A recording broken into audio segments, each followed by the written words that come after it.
Welcome to this week's episode of the Scottish Property Podcast. My name is Stephen Clark and I'm joined as always with Nick Ponty. How are you, Nick? I'm all right, thanks. Yeah, another great guest today. So it's somebody that you found for us, Stephen. Yes, Eimear Gourley. She's NI Property Girl on Instagram and LinkedIn, all over social media. She's built up a brand over the last 18 months to 2 years. So yeah, it's quite a fascinating story. She's putting herself out there and delivering good quality kind of content and delivering value to people that are following her. So we thought we'd get on for a chat on her business, and her business is basically over pretty much through COVID. She's got a property education right at the start. She had a third child, but then she's managed to build up a business alongside a full-time job to then, grow this business to the fact she's got 5 employees within the 18 months, bespoke sourcing for clients, hands off. So yeah, it was a really, really good chat, wasn't it? Yeah, I think she said £3 million worth of property sourced since she started. So that's phenomenal, brilliant. She said, the average buy-to-let properties that she's sourcing in Belfast are around about, I think, 80 to 100k. So yeah, done phenomenally well in such a short space of time. I think we mainly focused on the kind of brand building and what it takes to get your name out there on social media and stuff like that, rather than the actual. We didn't really talk much property stuff really about deals and stuff. But no, absolutely. I found it quite fascinating when we started chatting to her, the fact that it has been this short period of time where she's built up, and you can see the success that she's already had. So I thought it was important for the listeners to get on how could you do it. Putting yourself out there. We spoke about the social media, Instagram, doing video content, what it takes to show up and what it takes to kind of build up a personal brand. So yeah. And if you are looking to reach out and gain clients in any business at all, if you can get over yourself, pick up a camera, pick up a phone and start doing videos, then you are positioning yourself right. You're giving yourself an amazing advantage right away, because 90% of people just won't do it. They won't film themselves. They won't do videos. And for me, that's the thing that sets people apart for the successful people that are starting out in property. If they're wanting to build clients, investors, all the rest of it, you need to do that sort of stuff. So if you listen to Eimear, she gives you some good tips and breaking that barrier and putting yourself out there. I hope you enjoy the podcast. Welcome to the Scottish Property Podcast, Eimear Gourley. Thank you very much for joining us. Thank you so much for having me. I'm really excited to have the crack with you today. Exactly. And we love hearing the word the crack. Yeah. So for the people that don't know you that are listening, can you give a little bit of background on yourself and what brought you to property? Yes. So my background is in civil engineering. So I did civil engineering at uni and then went on, and I've been doing civil engineering for the last, 9 years. In the entire time it's been in the wastewater industry, but building wastewater treatment works. So very much in the project management, finding sites, doing appraisal studies, building them up and kind of passing them on then to the end user. So for me, I am a project manager at heart. I love all this.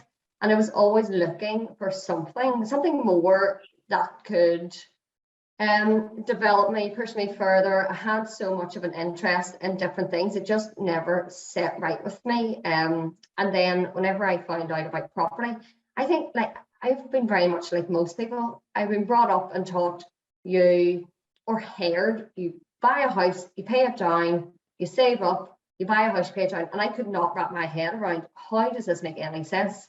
How do people end up with a portfolio of 10, 15 houses? How rich are they? How much money are they getting? So that was really bewildering to me. And it was something that I always wanted to get into, because I think, like everybody, homes under the hammer, just that before and after photo, it's fantastic and I love it. But then I was speaking to someone who was getting involved in property and said to them, what are you doing? Literally, how are you making a business out of this? And that's whenever I came across, it was Paul McFadden, and then he was doing a jump start in Dublin. So I went and had a chat with the guys. And again, my brain was like, whoa, this is a whole new world of property that I didn't know existed. And that's something that I love about listening to your podcasts. How many people have you had on that are all involved in property, but not one person ever has the same story? Nobody has the same background, the same vision going forward, the same education. And that's what's so good about it. And that's why I thought, right, well, coming from my civil engineering project management background, that's a lovely shift into property, because to me, a property and a property and development is literally a project. You know, you have to find it, cost it out, get the people together, do the project and pass it on to the end user. So I was like, I'm really kind of comfortable with that. So that really was the start of it. I did that jumpstart in December 2019, and then I had my third child then in January 2020. So I was ready to go over to Scotland and do the whole PMW course, but kind of I had my baby, then lockdown happened, and it kind of everything spiraled into, you shouldn't, everybody was like, don't go near property, it's all going to crash, the world's going to end, why would you bother? But for me, I had already decided this was it. You know, I'm doing this, nothing's going to stop me. What's a third baby when you already have a few? Like, they just raise themselves. So let's just get going with this. And actually, it was nearly a savior for me through COVID, because kind of when everyone was sitting home and you're trying to homeschool, you're trying to do everything else. Luckily, I was on maternity, which was quite nice, but I had never spoken to as many people in regards to property. I just couldn't believe the network of people that were out there. And that's what I loved about whenever I was doing the course with Paul and the guys, I was then able to have like Zoom calls all day, and that totally kept my mind focused and away from every bit of like world disaster, everything's falling down around us on COVID. And that then, I suppose what I learned then over the entire summer and the few months following that, I thought, I have learned so much about myself and about business that if for whatever reason the property world collapsed, I have learned so much that I can go on and develop myself in maybe another area. But I kept at it, and that's now 2 years later to when I started the business. And to be honest, I couldn't have even visualized where I am now compared to where I had started. So I wasn't stopped her of where kind of the short, and it's a short property journey, but I feel as though what I have achieved in the short space of time, I honestly couldn't have looked forward to where I am at the minute. Couldn't have done it without COVID. And it's an interesting story. And like you said, I mean, I was surprised as well when every week we get the downloads, and you always think that 2.5 years after doing the podcast that people always get sick of listening to the same story. But you're absolutely right. Everyone's got a different route into property, and everyone's got a different backstory. Completely, yours is unique to everyone else. So what strategies your business is focused on then? Tell us a bit about the strategy you're working on and how you've kind of built up this business. Yeah, so whenever I started, I had gone in to kind of find out, how do I invest and how do I build some kind of portfolio for myself. But with the teaching and the education, I had realized that actually if I can find properties for other people, then I can make a business out of it. And then other people can learn from my experience while I am building up the capital to then invest in properties myself. So my strategy in the entire my business is based on property sourcing. And it is literally taking people from this is what I'm looking for, and I will do then everything. So find the house, all the due diligence, help them with the finance, the solicitors, the conveyancing process, and then as well carry out all the refurb for it, and then work with the letting agent on the other side. And kind of that's where I step away. So it literally is taking someone and finding them the house and making it that they have an idea, I want a property, and then I say, there's your property with your tenant on it. And they literally don't have anything else to do in between. And with that, I'm able to, as I said, build up my experience, build up my business, and put everything that I'm kind of, I suppose, on a financial side of it. At the moment, everything I do goes back into the business. Yes, we do have property, but my main kind of business is about growing. But with that, at the same time, it's a personal brand has come about, which again, I never set out to do. And kind of the two of them are growing hand in hand. And I am a lover of all things about mindset and business and people and relationships. And doing the property has allowed me to have some kind of a platform to express what I like with that and help people in that way. So the two things are growing kind of side by side, but it is buy-to-let, kind of vanilla buy-to-let that I do. There's no like HMO or rent-to-rent or service accommodation. I stick to the one thing, and that was actually something that I was really worried about doing. And I think like most people, when you start any business, or especially in property, when you start to people say, I'm looking for a HMO, I say, great, I'll just go and find it. I'm like, I don't know what I'm looking for. They say, no, okay, I'm looking for land. Right, that sounds great. And you're literally saying yes to everybody else and what they want. And they're pulling you from one direction to the other. And you're not growing. You're literally just running around like a headless chicken for everyone else. What made you go for the simple vanilla buy-to-lets for a sourcing business rather than the land that you've already got experience on in your previous kind of role? It's more than anything, the land, I suppose the difficulty in actually sourcing it at the moment when everyone was looking for land.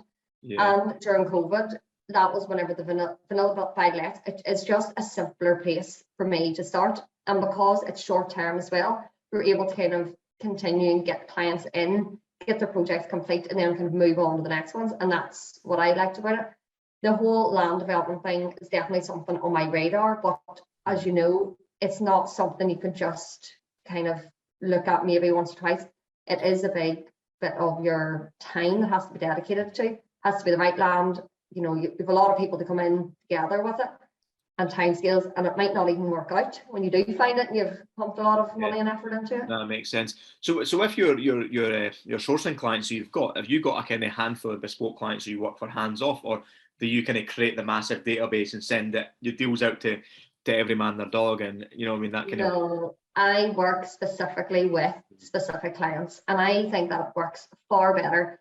It kind of goes back to literally what I've just been saying. When people say, oh, here, throw us a house when you get one, I'm looking for 50% BMV, all money out. I'm like, yeah, grand. They have no idea what they're looking for. They don't even probably have the money for it. And then when you bring them, or if you brought them an opportunity, they would just disappear. They wouldn't. If you said, okay, now you owe me, you know, a fee for finding the property, they'd say, well, don't you want to? And that's the difficulty of it as well. When you don't have a client base, when I go into someone's house and I'm talking to them and I'm saying, would you like to sell me your house? And you're able to negotiate a price. If you don't have someone to give it to, what are you negotiating for? You know, I know exactly what my clients are looking for. I know what their top end budgets are with refurb costs and everything. I know what they're looking for as a return. So when I am going and dealing directly with homeowners, I know where the limits are, rather than getting an opportunity and then saying, right, I now have to go and find someone. It's not fair on the person that owns a house, and it's not fair on like me, and then it's also not fair on the person that you find and you're like, make a decision quick, what do you want? And I think the whole process then becomes very stressed, and levels of I suppose trust then may go down as well. So that's why I work with a specific and select number of people, and they we're all completely agreed on exactly what they're looking. I know what their budgets are. I know whether they want, or whether they're happy with a bit of refurb, or they want something they can just get turned straight away. Maybe they've already got tenants in it. Some people are happy with apartments, some people aren't, but it is quite broad. And that's why, which is the nice thing, when people come to me, they come to me because I am a specialist at finding these opportunities. I know what I'm doing, and they're not. And they're saying, look, I trust you to go use your judgment, use your experience, and then you bring the opportunities back to me. And then they obviously go through it themselves and make sure that they're happy with it. How did you find growing that client base right in the start? Was that people that were in your immediate circle, or people you knew, friends and family, or was it go and find them? It's really, really hard. More than that, it's more your own mindset, because you are kind of sitting there going, why would somebody do this? Or why would somebody trust me? And you just completely doubt yourself so much. And then what you do as well is you start to put people who say that they've got money on a pedestal. And then even with those types of people, you would maybe run around and do the work without maybe a backing that they're actually going to do much for it.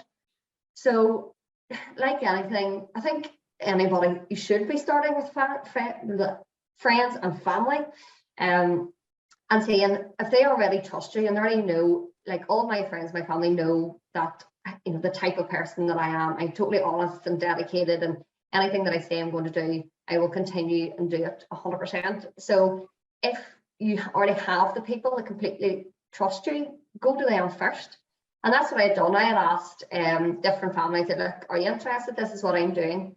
And I had one of my family came on board, and it was great. It gave me confidence to show them. And if your family are happy with you, well, then you can convince anybody, because they are generally your worst critics in what you're doing. Absolutely, yeah, absolutely. So, but then honestly, I went to LinkedIn, and LinkedIn was fantastic for me. Social media has been where, apart from literally some family members, every other one of my clients has come from, whether that be a client from LinkedIn and then that client has referred me to like somebody else that they knew off LinkedIn. But literally social media is where I started, and I started on, I never had a LinkedIn before. Before 2 years ago, I didn't see the point, because I was in full-time work and I was like, what do I need this for? But now I realize that it's totally irrelevant whether you're in work or not. It literally is about connections and like getting experience from other people. So that's what I did. I did that, and I turned up religiously and relentlessly every day, just talking about me, my journey, where I come from. And that's what people say when you're starting a business, you don't have a business to talk about, you don't have a lot of experience. And then people say, well, I have nothing to talk about. And you have experience in life that no one else will have. Like, I have project management experience, I have construction experience, I have experience dealing with the public and public bodies and stuff like that. So that's what I was able to talk about, and talk about me as a mum, as a hockey player, as anything else. And that's what really took people's attention. It was the person behind the business. So see, like that, picking up on that, how you started out on the LinkedIn posts, and I think this is really important for people, because a lot of people are like, how do I find people with money, or how do I find people that want to invest? How do I find my first investor clients? It is basically, unless you're lucky enough to have, like a rich auntie or uncle or something like that, you've got to just get out there on social media. So give us an idea of those, those early days where you were putting out posts on LinkedIn. What kind of posts were you putting out? And, was there kind of weeks went by where you thought, nobody's watching this, I'm not getting any traction, I'm not getting any engagement, because a lot of people just give up too early as well. That's the other thing that you see. But obviously you kept going at it. You just have to keep the consistency. So give us a wee flavour of that. Yeah, so it literally, one of the biggest things that I've learned is that momentum is massive and consistency is even more important. If you start something, you're putting so much effort into it.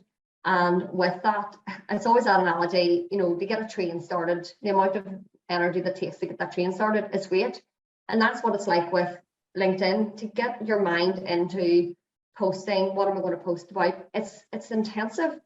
And then, but when you take a break, and I was penalized heavily if I took like a week off LinkedIn, my engagement dropped to near nothing. And then it nearly took that same energy and momentum to get it back up and running again. So you're 100%. Don't ever give up, no matter if you think no one is watching, because that's something else. I would say more than half of my clients have never engaged in any of my content. They've never liked it, commented. Some of them are even not a connection. They've been watching just from LinkedIn, showing my stuff. And that's why it's never about you seeing who's watching it. It's just about turning up every day. So at the start, I was so whenever I started, I was still in full-time 9-to-5 work. So I was conscious of not kind of shouting about my new job, but at the same time, I thought, well, this is me and it's my platform, it's my job. This is something that I'm doing on the side. My work knew what I was doing. I was doing my job really well in my current role that I was in, and this was something to the side.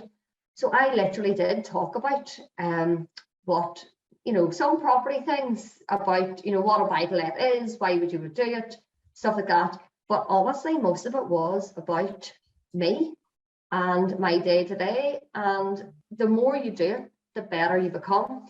It's sometimes a wee bit difficult at the start to get into your flow, and you always was it video posts or was that written posts? Like it was written, and no pictures of myself. It was literally just written content, and I was nearly hiding behind it at the start because I was so embarrassed to put it out there because I'd never done something like this before. I had no social presence.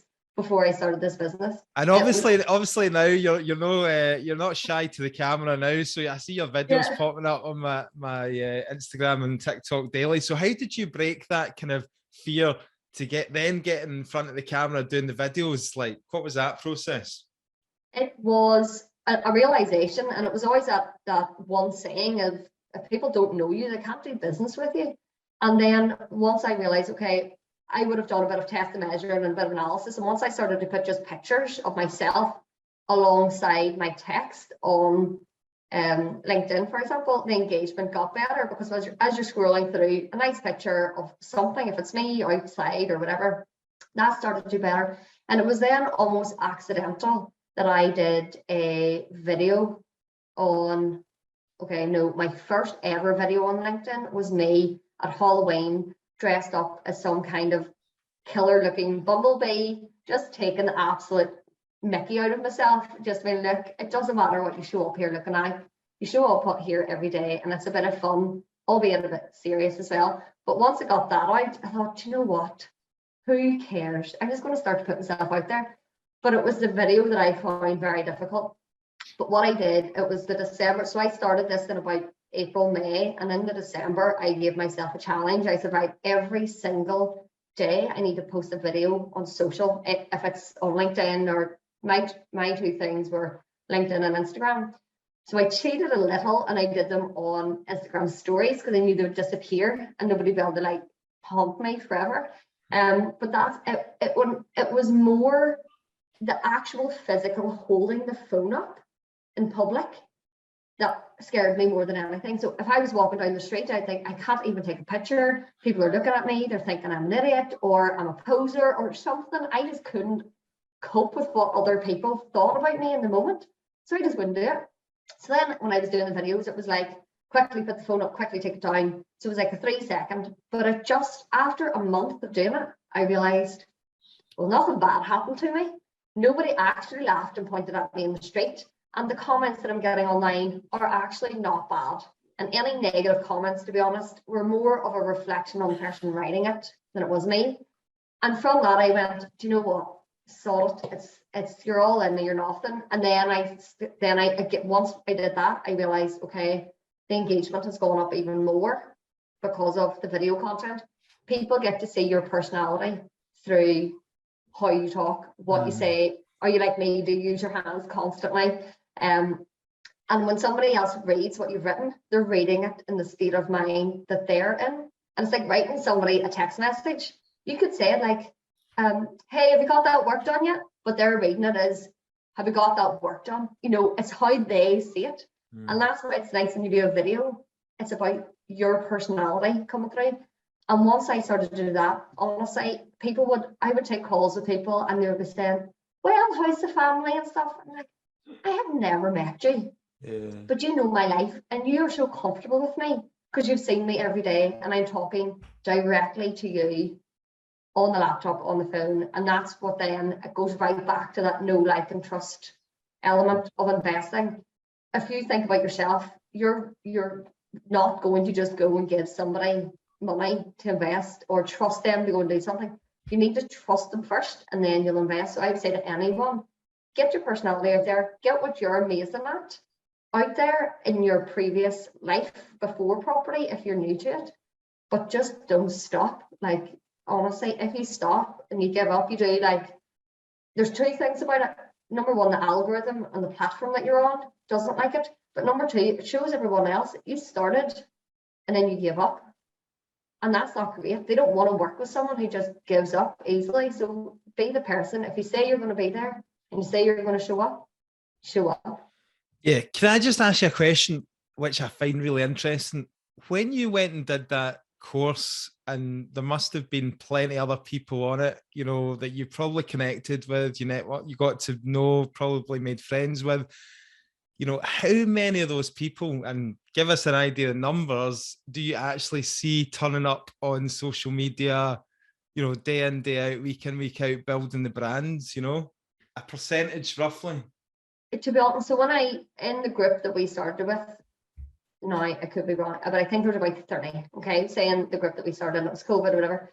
A lot of them. Now there was maybe now only in that group 2%, 5%. It's a lot less. But I think now as a general group in like the community that we're in with the property, I think it's the more other people see how well others do with video, for example, and the more that even the people who are taking training are saying you have to be doing video. I am definitely seeing a larger spike. So maybe we're now up to 20 or 30% of people doing video. Again, it might be a story or something, but they are definitely, I am seeing a bigger increase in people doing video than I have in the last, or even this time last year. There's very few, if not nobody, was doing. Is that due to the longevity? Do you think after the 6 months of the year, do you think that 25% will have dropped back down to the 2 or 5% again? Do you think it's a characteristic you've got for showing up and being determined to succeed in this business and knowing what you need to do? I think if the people who are showing up, and there are a few that they were very like me, said, even the thought of talking on camera, I am like sweating in my palms even thinking about it. But whenever and I have watched them, and whenever they are now putting stuff out every day, and even people say, well, what do I talk about? It's like anything, because you might think that your life is boring, but everybody wants to see what anybody else is doing. Like, how many people do you watch and they're just going shopping and you're seeing what they're putting in their basket? Like, people really want to watch this stuff. And that's what I say to people, just show up. Don't be worried about what the content is, as long as it's about you or maybe what you're doing in your business. But I think that the people who do that, they will 100%, and I know that I've spoken to, they are 100% seeing the rewards for what they're doing. Their engagement is up, the amount of people that they're contacting about investing with them in property. And that sometimes it does take people to see results before they'll continue. If people aren't seeing results, they'll give up. But again, that's like 100% the wrong way to look at it. You're showing up for you to grow a business. You're not doing it for the short-term wins. How important was the education to you in your property business? Oh, 100%. You know, I wouldn't be here without having that education, because I'd come from a background that wasn't specific, it wasn't property. I then learning about different strategies, about what to do, what not to do, who, more than anything, is about who you need around you and the best people to go to. And yeah, I like, before I went and did the property course, I had never even looked at property courses. I'd never even heard about property courses. I just went and did it. But with the property course that I did, it was more about a holistic view of a business rather than just property strategies. And that's what, going back to the very start, what I said about, well, after those first few months in lockdown, I thought I've learned so much about business, about myself, about connections from being in that property community that I will take away and always have them forever. And that's what to use in whatever you do. Yeah, property courses now, I don't know really other property courses and what they do and what they give out or not, but I think if you're going to do one, you have to be thinking about it as a longevity, not just a quick win, because quick wins, they're never quick and you never win. It's all, you have to do you think that's why the success rate of people coming off a lot of courses is quite low, because they're looking for that quick win, and then when they realise 2 or 3 months in after the course that they're not getting this quick win, that they don't push? Because I'm always fascinated with characteristics, traits, and like your energy is really good and you can see your determination and drive through, so you know you're going to succeed in it. But do you feel like other people have got this, is it the delusion of the quick win that maybe makes them not change habits and put things in place to kind of succeed, set themselves up to succeed? Yeah, I 100% agree with everything you said. It's about going in there and thinking that maybe you don't need time, or you don't need effort, you don't need money to start. Like, the investment that I put into my business before I'd even had one client was thousands and thousands. So you've got training alone, you've got setting up business websites, businesses, like, or business accounts. Literally, you have so much time and effort and money to put into something, and people don't realize that. They think it is for a quick win, and as I said, like, quick wins don't win. But it's more than that. Is if they don't see the results quickly, then they fall back into the 9-to-5 job. Maybe they're with a partner and the partner's saying, what are you doing again? Why are you up to 10 o'clock studying that? Like, that's nonsense. Let's go to bed. Let's watch Netflix. Let's have a beer. And then life starts to kind of engulf you again, and you've lost that drive. And that's one of the big things of continuing with some kind of a property group or a mentor or something that I find is very good, is that you're continually put back into that space of property, because every time you come away from something like that, you're all excited and buzzing and ready to go, and this is amazing, I'm going to take over the property world. And then 2 months later, you've forgotten, you haven't implemented. And that's if you're not going to stick at it, but also if you're not going to have the support around you, it's going to be hard. It's funny, you touched on partners there as well, and I was just laughing at something you were saying, because it related to putting that investment out into something. And I've tried to convince my wife for 15 years to be on board with the property business, and just no, she enjoys her job and she likes going to a day job, she does. But recently, I always kind of try and bait her into it, and I've got a buy to let that's on the direct bus route to St Andrews. It's pretty close now. The golf opens, St Andrews opens next month. The tenant just gave their notice to quit literally 10 days before the open, and I was like, hallelujah, you're getting fucking 10 grand a week for this type of property. Yeah. So I said to my wife, says, if you want to do Airbnb rather than long term, why don't you do that as a little thing? You kind of, you like that side of it. So she priced it all up, and it was like, but it's going to cost £7,000 to kit out on, on furniture and bedding, and it's a 5-bed house, only 2 sets of bed and all this kind of shit. And I'm just like, right, okay, right. So what booking do you think you'll get for the first week at the open? Would that not cover it? Oh, well, I don't know. And how long will it take you to get that? There was no interest on, I have to put an investment into it. And the flipping wasn't even how it was going to do it. It was going to be me. But there was but how long will it take you to get that investment? Oh, it's a lot of hassle for that. And I was like, do you know what? I'm not even going to try and convince you if it's 15 years later and I'm still trying this. I was like, okay, right, whatever. But I found that quite funny when you were saying that. People don't really understand when you have to put a commitment and an investment into a business before you get any return back. And then you look at your return on that investment, and obviously it's working out for you for what you're doing. The real reason is, Stephen, she doesn't want to become reliant on your property business. Kelly is a smart girl. She's got her own career. She's got her own thing. She does not need you. That is the bottom line. Absolutely. Absolutely. And do you know what? I actually I thought of a LinkedIn post, because I kind of like the whole woman empowered thing, and I find it quite disheartening when she's at work and people will see my LinkedIn social media profile or Instagram or whatever they see, and they'll be like, oh, you don't need to fucking be here anyway. And she'll get comments like that constantly at work, and I'm like, that's fucking shocking. Like properly dismissed because of what I do. And I'm like, no, she's there to do a job, and she's good at her job, and she enjoys it. That's why she's there, not for any other reason. But I feel that. Do you know what? Talking on that subject, how have you found it as a female in a property business, which can be quite male dominated? How have you found that?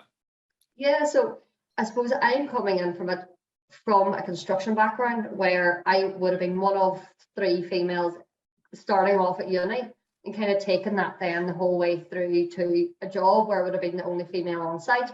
And I'm kind of used to it, which is one thing. But what the respect that I had on the construction sites, or government construction sites, was the same respect that I would have got my male colleagues. So that's fine.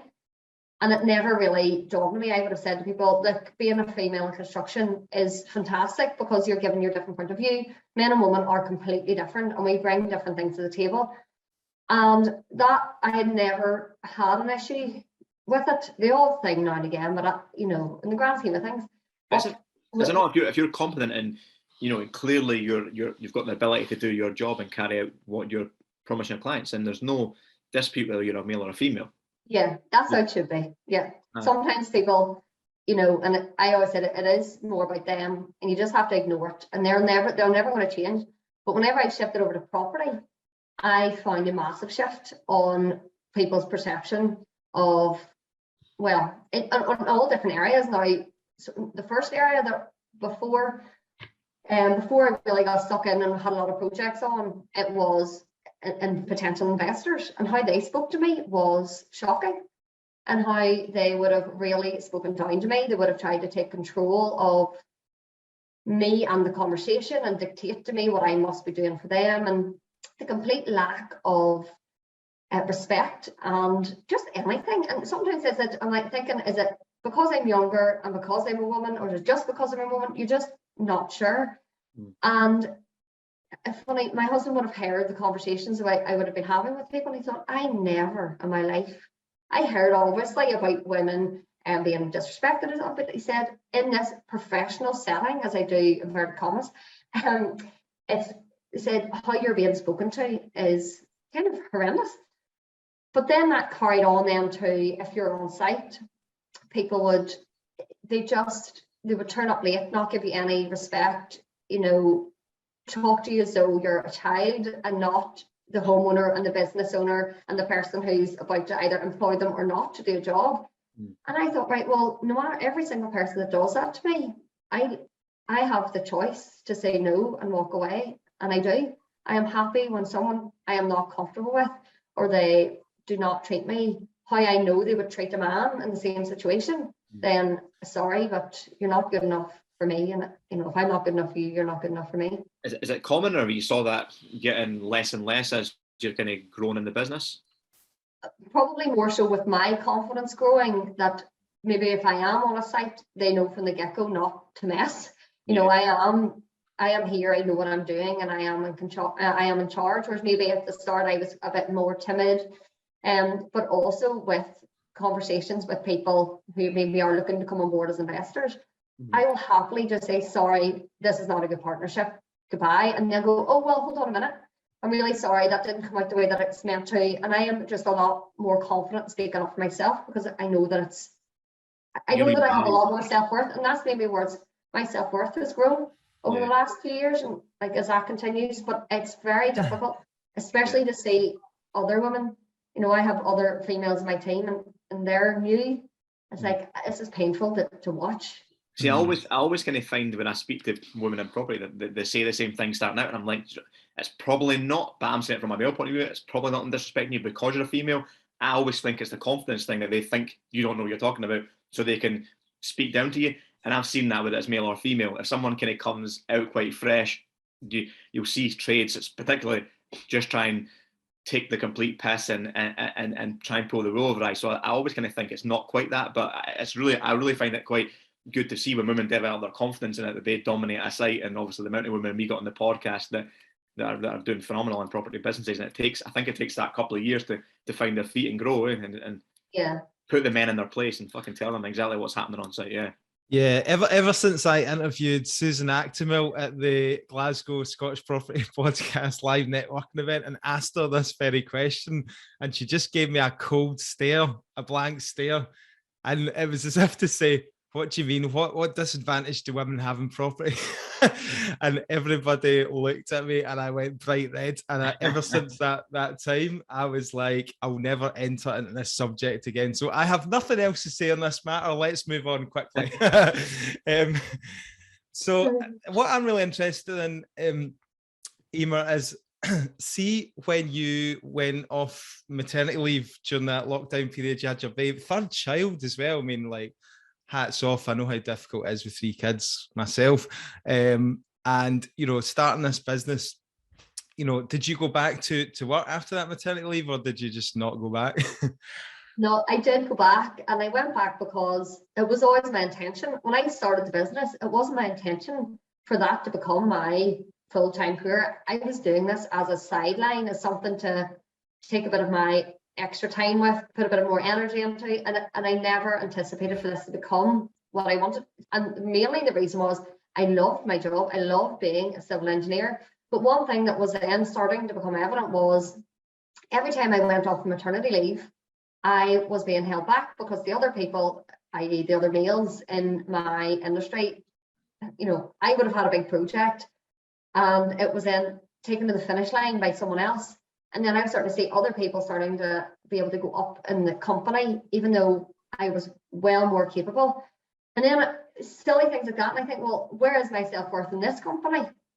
And then a lot of things just started to happen internally with HR and stuff. And I thought, do you know what? I have more to give than this company is allowing me to give. If they allow me to give more of my time and my effort, my energy, I would do it. But I'm being completely kind of suppressed in it. And then my love for it started to just dwindle, because I was so excited about what I could actually do out on my own. And that's when you start to flip on the confidence as well.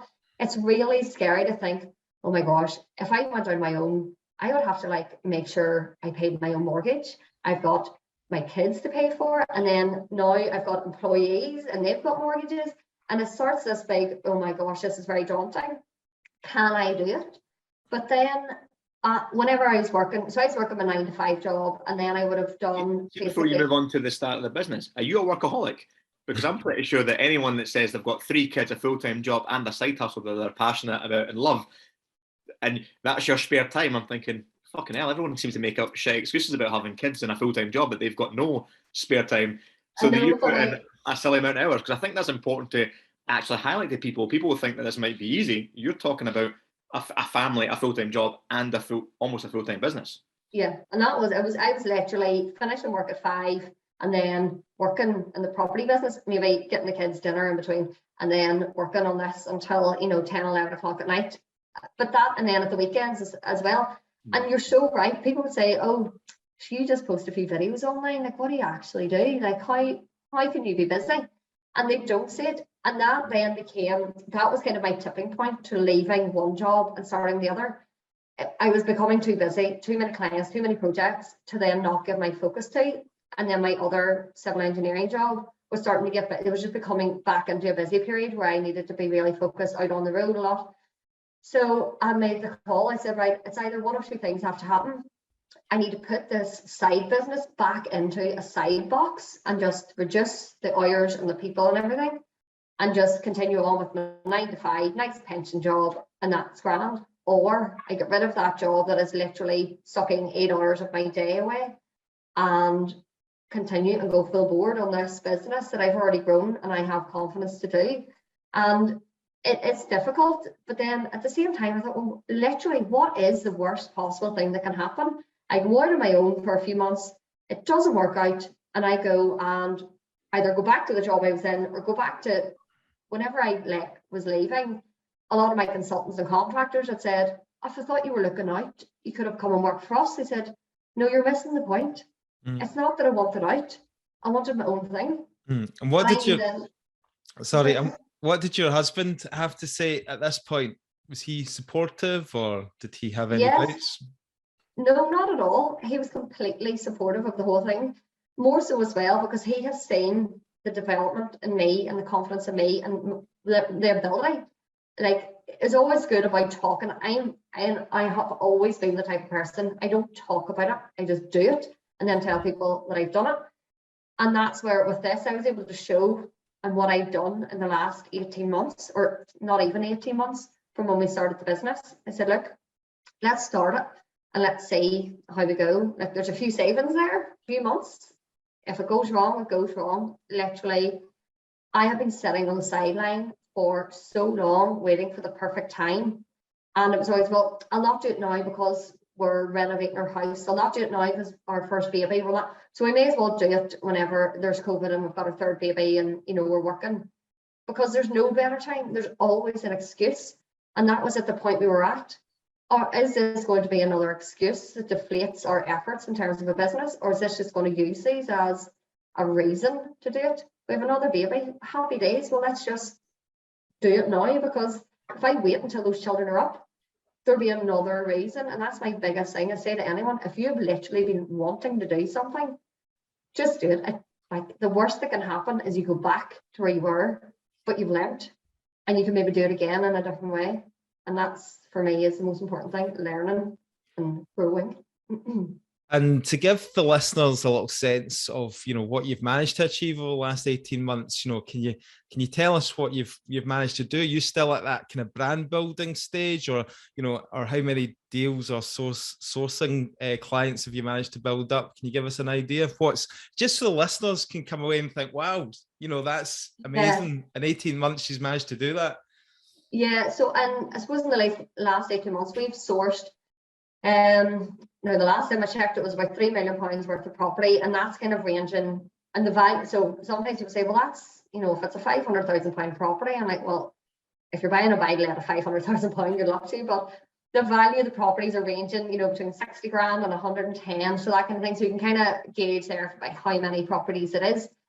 And with that, it's about building up the client base. So I have fantastic clients that have all come on to me for maybe 2-4 properties, and it's about that cycle going around.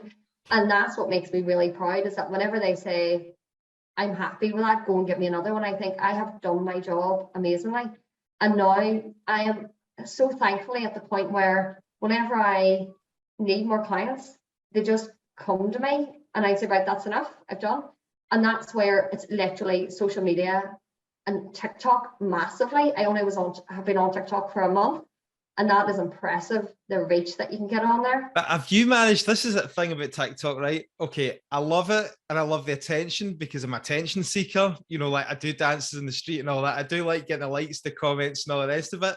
I openly admit it, but I've yet to get a client from TikTok. So I don't know if it's just a complete waste of time and it's more a vanity thing. Do you know what I mean? For me, honestly, in the last 2 weeks, I have brought on 5 clients from TikTok. Really? And each of them are very different. Maybe they just don't like my dancing, then that's what it is. I actually find, and that's one of the biggest things, and it's really important that, and I'm saying like, oh, I've got thousands of views on TikTok. Like, okay, the views are to me more important than the likes. The likes and the comments help the views, because it's the views that then get the reach, and then you're able to convert even if it's 1% of those views, that's massive.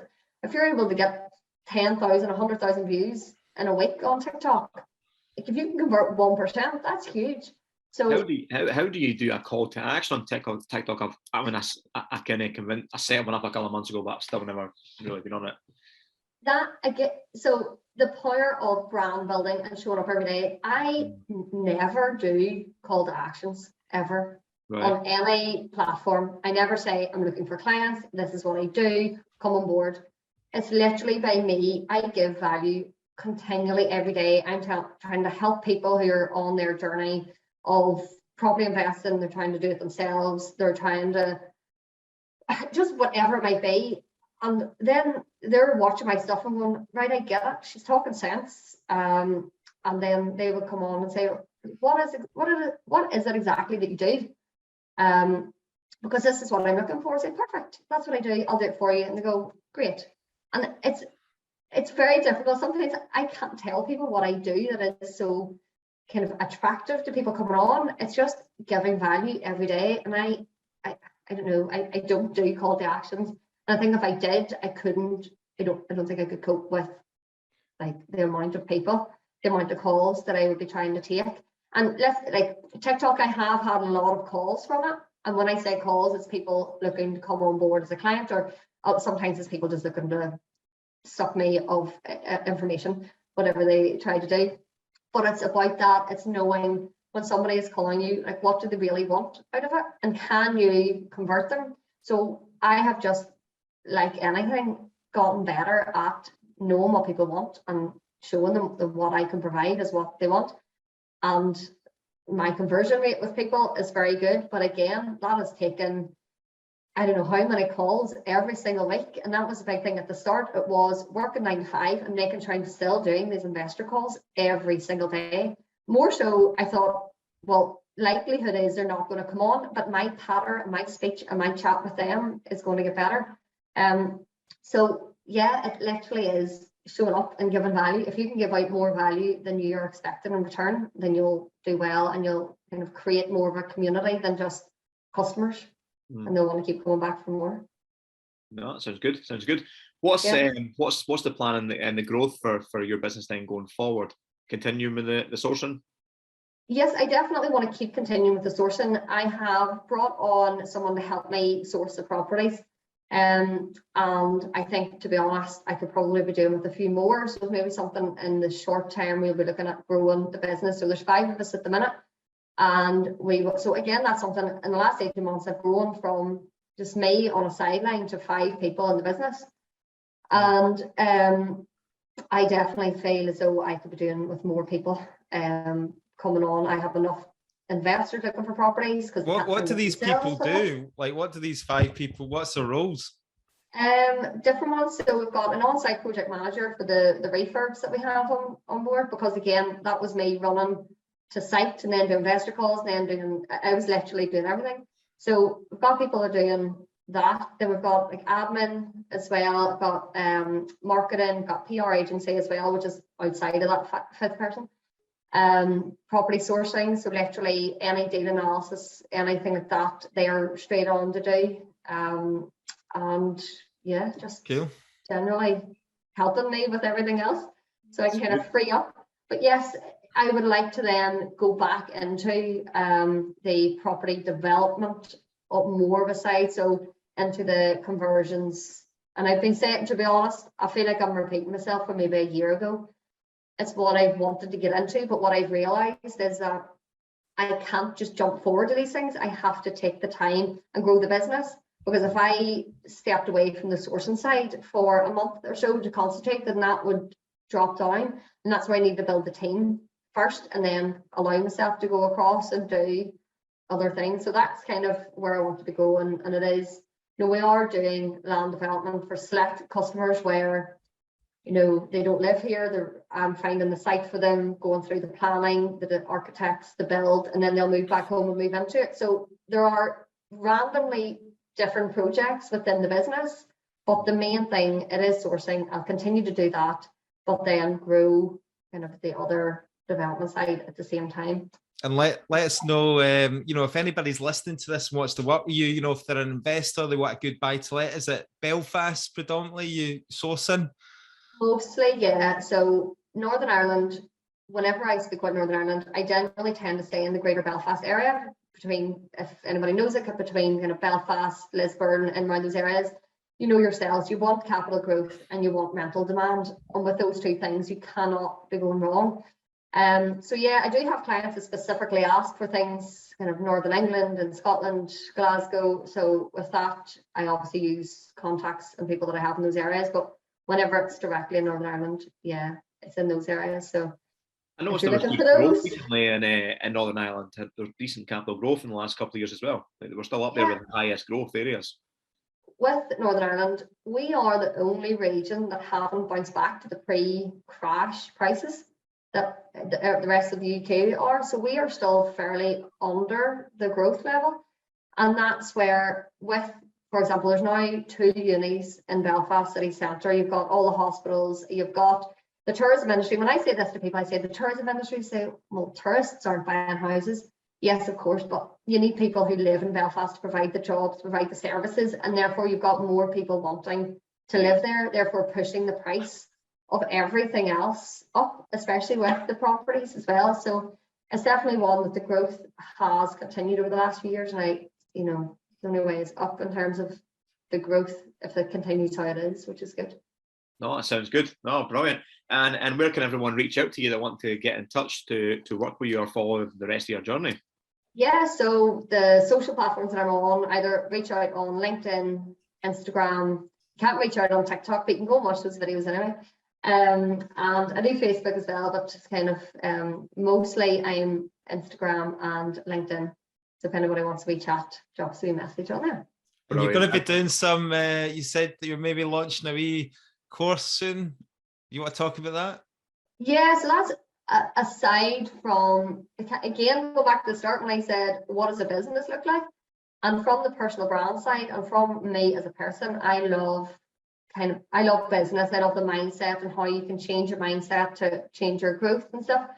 So I have recorded a few episodes of my podcast, which it's hard going on your own. It's grand when there's a few people. Excuse me. So that's what it's going. So it's called Good Foundations. So it's kind of a play on the fact that obviously foundations with anything in life, if you get the right foundations, you can grow. And kind of as with property. So it's about the mindset. It's about maybe what you need to do and change to be the best version of you. Whether you have a business or you have an idea, or you just want, you're happy with your 9 to 5, but you just, you're a wee bit lackluster in your life. So like, what can we all do? And then with that, at the same time, I am starting an event, sort of a series of events, kind of taking the podcast in person. So again, it's about, I find that, like most people, when you start to grow, and you hear it over and over again, when you start to grow, your circle of friends have to change. You can't keep the same ones that they're not in the same mindset as you are. if I talk to my friends and I work 14 hours a day, they're like, what is wrong with you? You know, you shouldn't be doing that. You're gonna, They you think know, you're all a the bad. really They think you're a negative bad parent because you don't look after your kids. I know.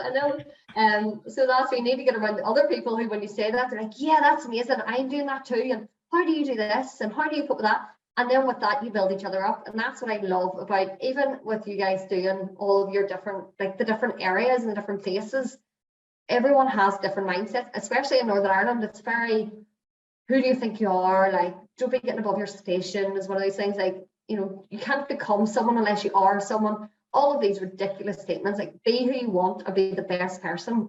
But the only way to do it really is when you have people around you that are going to help and build you up with it. So that's another thing that I'm just so passionate about it. And I don't want to lose the passion. So I just want to continue to give out as much as I can to other people who are looking to grow again themselves or their business. So right, that sounds really good. That does sound phenomenally important as well, because we know the importance of what a good mindset is in business, and you hit the nail on the head as well. The people around you and the circle around you, the ones that will support your future, not pull you back. So yeah, looking forward to seeing how that goes. Thank you. Thanks again. To your podcast as well when you release these episodes. So yes, let's come go on the content. Yeah, brilliant. Yeah. Perfect. Thank you very much for joining us on the Scottish Property Podcast. Appreciate it. Thanks, Thank you. Eimear. And I've loved having the crack, as we say. Take care. Thank you. So hope you enjoyed the interview with Eimear there. Fantastic, as always, really inspirational.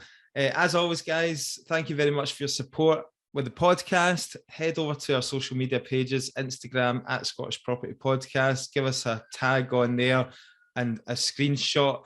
Let us know you're enjoying the podcast. And also, visit the scottishpropertypodcast.com to find out information on up and coming events. It's the first Wednesday of every month in Glasgow, Edinburgh, Dundee, and Aberdeen. Check them out, guys. Thanks, guys. See you again next week.